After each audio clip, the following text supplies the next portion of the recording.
parler un peu de quelque chose d'original. On a entendu ce matin beaucoup de présents avec de l'avenir. Là, moi, je vais vous parler plutôt du passé à travers l'histoire. Vous allez voir un peu de l'anatomie, bien sûr, je ne peux pas m'en passer. Et donc, j'ai intitulé cette conférence, cet inconnu, je devrais dire ce maudit inconnu, car c'est un organe qui porte malheur à ceux qui s'y intéressent. C'est pour ça que j'espère qu'à moi, ça ne portera pas malheur. Tout au moins ceux qui en sont atteints dans leur chair, et vous allez voir pourquoi. Donc, un petit peu d'histoire, le pancréas, on commence à en entendre parler il y a bien longtemps. Regardez chez les Égyptiens, avec cette offrande que vous avez à gauche, les offrandes funéraires, et vous voyez que sur cette stèle d'Atkaou, qui est donc le chef de l'État avec la corde, il n'y a que des organes. Vous avez un cerveau en haut, vous avez le cœur, deux têtes, et puis vous avez cette représentation ici, là, qui n'est non pas comme la laitue, qui a été considérée comme une laitue sur cette offrande funéraire, et en fait, parce que ça lui ressemble, mais en fait, il ne s'agit pas vraiment du pancréas. Car vous le verrez, des siècles plus tard, eh bien, il sera représenté par Wirsum, vous connaissez tous le nom bien sûr, et qui ressemble étrangement à cette représentation sur la lame de cuivre que je vous présenterai. Donc déjà chez les Égyptiens, on est la première fois qu'on entend parler de cet organe-là, dans les textes tout au moins, c'est par Hérophile de Chalcédoine. Donc vous voyez, on est 4 siècles avant Jésus-Christ, repris au début de notre ère par Rufus d'Éphèse, qui, dans ses textes, rappelant son prétendu maître Hérophile, même si c'est 3-4 siècles après, il parle de cet organe. Mais celui qui va lui donner son nom, c'est Ambroise Paré. Ambroise Paré, donc nous sommes à la Renaissance, va lui donner ce nom-là de, je vous l'ai écrit en grec, pancréas. Il l'appelle aussi canicréas, très peu de temps. Pancréas, pan, ça veut dire tout, créas, c'est la chair. Tout simplement parce que la chair, pour les anciens, c'est ce qu'il y a sous la peau. Quand aujourd'hui on mange la chair d'un animal, on mange son muscle strié, ou son muscle lisse, pour les amateurs de tri. Je vous rappelle qu'on est en Limousin. Et donc, mais pour les anciens, ils n'ont pas connaissance des organes, et donc, en particulier dans les plaies de guerre, eh bien quand il y a une plaie, il est sous la peau, il y a la graisse, vous savez. Et la graisse sous-cutanée est une graisse particulière, c'est une graisse lobulée, et en particulier chez le cadavre, je vais vous en parler, ressemble étrangement au pancréas lui-même, qui est une structure lobulée, et qui va donc, à l'inverse de ces autres organes que Ambroise Paré va disséquer dans les circonstances que je vais vous expliquer. Le foie, ça dégouline de sang, la rate, ça dégouline de sang, le rein, tous les organes parenchymateux, mais il y en a un qui ne dégouline pas de sang, qui a cette structure lobulée, grisâtre, je parle chez le cadavre, et c'est pour ça qu'il va l'appeler l'organe tout en chair, pancréas. Alors, il est ici représenté sur un magnifique tableau qui est donc intitulé Consultation d'Ambroise Paré. Alors, la consultation en question, vous voyez, ça se fait sur une table en bois. Ici, je ne sais pas si vous pouvez peut-être éteindre la lumière pour voir les détails un peu de ce magnifique tableau. Alors, ici, il y a une scie. Ici, je ne sais pas si vous pouvez le voir, c'est difficile. Il y a des tenailles, etc. Donc, le malade en question est probablement un cadavre qu'il est en train de disséquer. Et je vous rappelle que c'était interdit par la religion à cette époque. Et son fournisseur, le plus connu, c'est le gibet de Montfaucon.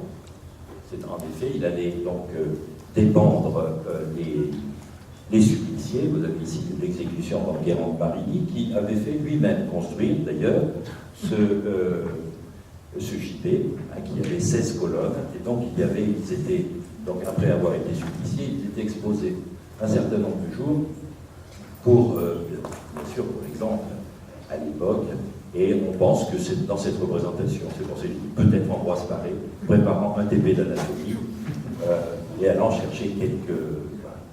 C'est comme ça qu'on va connaître, enfin, tout au moins en l'Ouest, on va connaître les entités. Donc le pancréas en pancréas grec, ça va rester. Il y a d'autres termes. En allemand, il n'appelle pas pancréas, et je regrette que Jürgen soit parti parce que j'avais trouvé le mot, mais je suis incapable de le prononcer. En faisant mes recherches sur justement la sémantique de ce mot-là, j'ai vu dans un vieux corse qui s'appellerait palazzo. Alors, nous sommes au XVIIe siècle, donc une belle découverte faite par Johann Georg Wirsung à Augsbourg, qui donc va décrire prétendument pour la première fois, ce canal pancréatique principal, ce canal central, et qu'il est donc tellement fier de sa découverte qu'il va le faire graver sur une plaque en cuivre. Donc vous l'avez, la Steinramé, donc ces représentations sur une lame de cuivre de la première donc représentation du conduit pancréatique. Et ça va lui porter malheur, rappelez-vous, j'ai parlé de ce maudit pancréas, ça va lui porter malheur parce qu'un an plus tard, eh bien, sa découverte va être contestée par un Giacomo Cambier qui va donc l'assassiner pour lui avoir prétendument ravi sa découverte. 5 ans plus tard, en 1648, eh bien, son interne, qui s'appelait Hoffmann, a dit que c'était lui-même qui l'avait découvert. Donc, vous voyez, ça a apporté une première malédiction, la malédiction qui est donc un mot, malédiction du pancréas. La deuxième, c'est les noms qui sont affiliés à l'existence du pancréas, c'est bien sûr Giovanni Santorini, c'est un peu plus tard, au début du XVIIIe, et donc il va décrire le canal qui va être d'ailleurs volé par Wirsung, puisque nous allons voir en embryologie, le canal de Wirsung est un vol du canal de Santorini. Et lui, il va mourir d'une piqûre anatomique, d'une piqûre septique, et donc ce pancréas va lui porter malheur.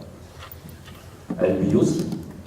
Ruggero Fernandino Antonio Giuseppe Vincenzo Odi, que vous connaissez plus sur le nom, j'en ai déjà parlé quand vous avez parlé de la famille. Donc le Odi, il l'a décrit en 4e année de médecine, et étudiant en 4e année de médecine, quand il décrit plus le fonctionnement que la réalité de cette famille qui avait été décrite par Glisson, comme de dessus, 200 ans plus tôt. Et ça va lui porter à la tête, puisqu'il sera suspendu quelques années après, il est chirurgien, suspendu quelques années après, pour trafic de stupéfiants et fraude fiscale. C'est pour ça que je dis un genre de mélange de Pablo Escobar avec Jérôme Gaillon. Et donc, il terminera sa vie d'ailleurs en Afrique de façon assez triste, et assez jeune d'ailleurs, peut-être victime de ses travaux. Alors, l'embryologie du pancréas. L'embryologie, elle est connue de tous, je vais aller très vite sur ce que vous connaissez. Ce qui est plus mystérieux encore, c'est parce que le pancréas, vous savez, c'est une amphicrine, exocrine, endocrine.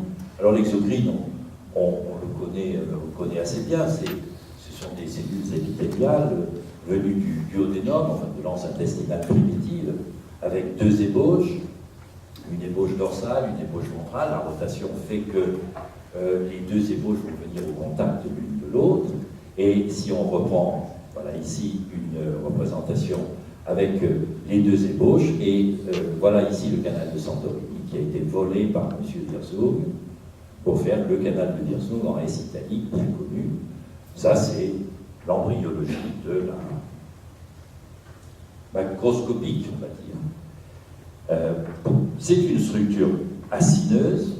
D'ailleurs, au XVIIIe siècle, on parlait de glande salivaire, je en parlerai, la glande salivaire de l'abdomen. Et vous allez voir que même histologiquement, biochimiquement parlant, donc on va y retrouver quand même de grandes similitudes. Par contre, ce qui est étrange, c'est le pancréas endocrine. Comment ces cellules endocrines sont venues se loger à travers les îlots de l'endurance à l'intérieur du pancréas. Alors, il existe un système neuroendocrine diffus qu'on appelait, vous avez sûrement entendu parler du système APUD, c'est-à-dire ces cellules neuroendocrines réparties dans l'ensemble de l'organisme, en particulier dans la paroi intestinale, gastrique, etc. Ce qui fait qu'on peut avoir des tumeurs neuroendocrines un peu partout dans le système digestif. Donc, il est une théorie, quand on ne savait pas la nature de ce système APUD, eh bien c'est d'attribuer la localisation à ce système. APUD, ça veut dire amine, précurseur, uptake, captation, et décarboxylation. Donc il y a des amines qui sont décarboxylées par ces cellules, donc on en fait des cellules neuroendocrines. Il existe des îlots d'endurance. Donc ils sont venus de ce système qui probablement vient des crêtes neurales. Ça nous ramène un peu à mon exposé de l'année dernière. En fait, aujourd'hui, on pense que ce ne sont pas des cellules issues des crêtes neurales, mais ce sont des cellules précurseurs dont, selon la nécessité de l'organe, va se transformer soit en cellules exocrines, c'est-à-dire des cellules acineuses, centro-acineuses et acineuses, et dans d'autres circonstances, là aussi avec un déterminisme génétique, à des cellules endocrines. Donc il faut oublier le site des crêtes neurales, semble-t-il, pour l'organogénèse et l'embryogenèse de ce pancréas. Alors je parle aussi d'anatomie comparée. Alors c'est un chapitre que j'aime bien parce que pour essayer de voir est-ce qu'on peut voir une évolution de ce pancréas. Et l'anatomie comparée, on peut essayer de la comparer entre des animaux vivants et d'autres qui ne le sont plus, encore vivants, je veux dire, et d'autres qui ne le sont plus. Alors, celui-là, il est très célèbre aujourd'hui, c'est le T-Rex, c'est-à-dire le tyrannosaure, tyrannosaure, ça veut dire le lézard tyran. Donc c'était ce petit animal sympathique, donc il faisait 12 tonnes, 4 mètres de haut, et qui a disparu il y a 68 millions d'années. Et ça fait d'ailleurs tout l'étonnement du professeur Sopro, qui a rencontré cet animal et pour lequel je lui avais demandé de faire une petite enquête sur son pancréas. Nous verrons à la fin comment ça va se terminer. Alors, on ne peut se centrer que sur les animaux qui existent. Alors, dans les grands ordres, on va prendre les poissons. Je vais commencer au poisson. On va passer du poisson à ce poisson qui va devenir terrien ou aérien. Donc, on parlera du reptile, on parlera des oiseaux, puis un peu des mammifères. Alors, je devrais revenir en arrière, je vais essayer, je suis allé trop vite. Donc, le pancréas, là, il est situé quasiment à la sortie de l'estomac de ce squale, qui est quand même un animal qui a besoin d'un pancréas avec ses enzymes protéolytiques, parce qu'il aime ça quand même, comme vous le voyez ici, pour cette pauvre petite otarie, mais il a mal visé et il l'a sur le nez. Et il va probablement échapper, tout au moins pour cette fois, à ce grand requin. Le crocodile, enfin les reptiles, donc dans le crocodile, même chose. Le pancréas est toujours à la sortie, très proche de la sortie de l'estomac, comme d'ailleurs les glandes salivaires qui déjà donc, va baigner de ces enzymes, le bol alimentaire, on retrouvera d'ailleurs de la lipase, de l'amylase, même de la callicréine dans les cellules, une enzyme protéolytique, dans les cellules des glandes salivaires. Et callicréine, ça renvoie à Ambroise Paré qui avait donné ce nom à pancréas. Enfin, donc, les reptiles qui sont assez gourmands, même s'ils ne mangent pas très souvent, comme ce bel animal de 4 mètres de long, qui devait être un peu dépressif. Et son vétérinaire en était inquiet.